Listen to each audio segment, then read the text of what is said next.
ওয়ালাইকুম আসসালাম। তোমার নাম কি? আজকে কি পরীক্ষা চলছে? আরবি ইসলাম ধর্ম পরীক্ষা। আচ্ছা, আরবি হরফ কতটি?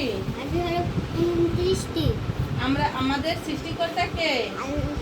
আল্লাহ তাআলা। আমরা কার বান্দা? আল্লাহ তাআলার বান্দা। ইসলাম শব্দের অর্থ কি? বিসমিল্লাহ, শান্তি। শান্তি।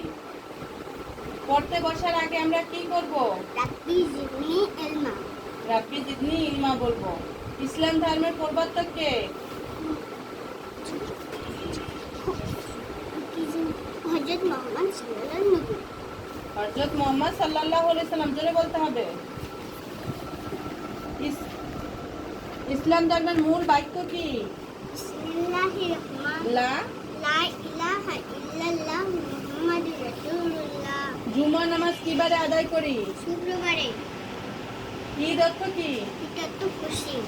কোনো কাজ শুরু করার আগে কি করতে হয়? কি বলতে হয়? বিসমিল্লাহির রহমানির রহিম।